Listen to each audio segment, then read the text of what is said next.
Bonjour et bienvenue dans le Petit Journal. Souvenez-vous, il y a 10 ans au JO de Salt Lake City, Isabelle Blanc et Laure Pequeño remportaient chacune une médaille olympique. L'argent pour Laure et l'or pour Isabelle, souvenez-vous. Laure Pequeño. Hier soir en bas des pistes, malgré le froid, malgré la neige, ils ont bien cru voir l'or en or, jusqu'à ce que la Croate Kostelic décroche le titre olympique pour quelques centièmes.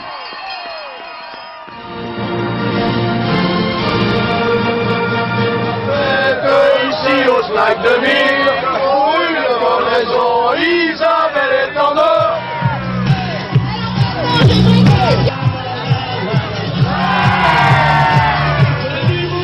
La recette, on la connaît pas bien, ce qu'on sait c'est qu'on met le maximum à partir de tout petit, et je crois que ça porte ses fruits quelquefois. De l'argent pour Pequeño, de l'or pour Blanc, l'école du ski de l'Alpe d'Huez ne pouvait rêver meilleurs résultats. Au moment où vous déchaussez vos skis, ils commencent leur journée. L'équipe des dameurs de l'Alpe d'Huez travaillera jusqu'au petit matin pour vous offrir un domaine skiable de qualité. Tout de suite, je vous propose de découvrir le reportage. Damer, eh bien, c'est tout simplement une opération de tassage. On dame la neige, on tasse la neige pour obtenir cette surface sympathique que l'on offre tous les matins aux skieurs pour skier. Alors on peut damer de la neige fraîche, on peut damer de la neige déstructurée, c'est-à-dire qui a été labourée, usée par les skieurs ou abîmée par le temps, de manière à ce qu'effectivement le support de la piste soit toujours le plus facile et le plus doux à skier. Pendant que les gens dorment, effectivement, une activité très soutenue, permanente, tout au long de l'hiver, de garçons et de jeunes filles, puisque nous avons des dames qui conduisent les machines, qui, pour votre plaisir, toute la nuit, eh bien, restructurent ou parfois déstructurent pour mettre un petit peu plus de douceur le manteau neigeux et l'ensemble des pistes pour que le matin, eh bien, vous ayez tous l'impression d'être de grands champions sur des pistes magnifiques. On dame principalement la nuit, donc on a deux postes de travail, un poste de travail qui démarre le soir vers 5h15 et qui travaille à peu près jusqu'à 1h, 1h15 du matin, et ensuite un deuxième poste, c'est-à-dire des conducteurs qui embauchent derrière leurs collègues, qui reprennent les machines et qui dament jusqu'au lendemain matin, 9h30, 10h moins le quart. Nous on passe notre nuit à refaire les pistes et les gens arrivent le matin, ils vont skier, bon évidemment c'est joli, c'est bien damé, mais voilà quoi. Personne ne se pose la question de savoir combien il y a de machines qui ont travaillé, combien de temps, quel temps a été passé sur les pistes en fait. Voilà. Mais c'est toutes les nuits, 7 jours sur 7 et durant toute la saison d'hiver. Je pense que 80% du domaine doit être damé toutes les nuits.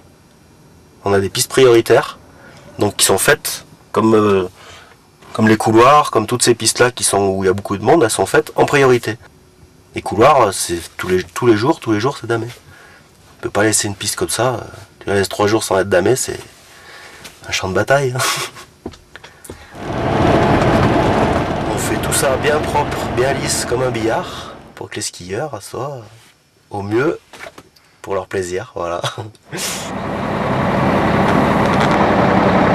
Alors c'est surtout pas monotone, pour ceux qui croiraient que ça doit être long, pas du tout. C'est vraiment le bonheur. On a la musique, on a la clim électronique, on a un super éclairage. On est au milieu des montagnes tout seul, on n'est pas ennuyé. C'est génial. Ceux qui font ça, c'est de la passion, quoi. Ils sont à fond dans leur truc. Le damage qui est aujourd'hui un damage mécanique se faisait autrefois avec des moyens humains, c'est-à-dire que les petites chenillettes que vous voyez tourner, enfin les grosses chenillettes que vous voyez tourner autrefois, c'était les pisteurs secouristes qui damaient les pistes en travers. Hein, on était les uns derrière les autres et puis on descendait les pistes comme ça en escalier pour tasser la neige. Et puis petit à petit, dans les années, on va dire 67, 68, après les Jeux Olympiques de Grenoble, on a vu arriver les premiers engins mécaniques, hein, les Snowcat, et puis ensuite la marque Ratrac avec les Ratrac S, puis ensuite la marque Kessbohrer, et puis évidemment au fil des années, ces machines se sont énormément perfectionnées. Au début, elles n'étaient capables que de damer, que de tasser, et puis très rapidement on a vu arriver les systèmes de fraisage, c'est-à-dire ces moulinettes qui sont à l'arrière des machines qui permettent effectivement de déstructurer la neige, de la broyer, et puis les lames qui permettent de transporter la neige, de casser les bosses, de couper les bosses, et tous ces engins ont pris évidemment beaucoup d'importance pour pouvoir amener une meilleure qualité, je dirais même une qualité parfaite. Il y a une vraie vie la nuit sur les pistes, hein, que vous ne voyez pas. Alors, la seule chose que vous pouvez identifier, c'est les petites lumières que vous voyez la nuit qui se promènent dans le massif, ou les gyrophares parfois qui tournent, et puis feu orange. Ben voilà, ça ce sont les chauffeurs de chenillettes qui travaillent pour préparer votre plaisir du lendemain. Tout de suite, je vous propose de regarder la bande-annonce du film de la semaine qui sera projeté au cinéma du Palais des Sports.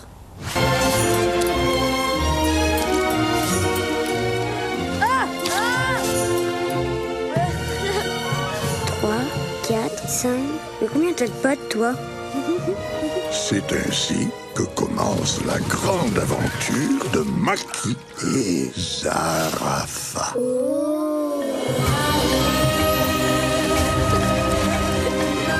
Viens ici, toi. Tu es à moi. Il n'est à personne. Un jour viendra où nos chemins se recroiseront. Qu'est-ce que tu fais? Tu l'emmènes où? Zarafa! Non! Zarafa! Je te préviens, dès qu'on arrive à Alexandrie, tu prends la première caravane et tu rentres chez toi. Oh, je n'en crois pas mes yeux. Alhamdulillah, le Pacha sera heureux.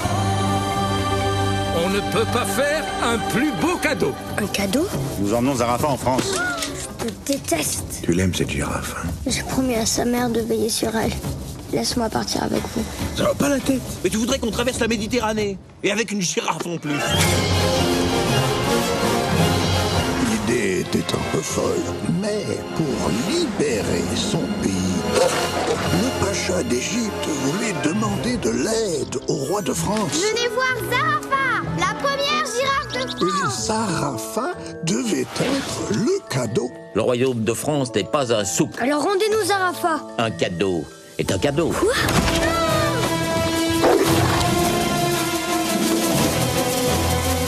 Zarafa.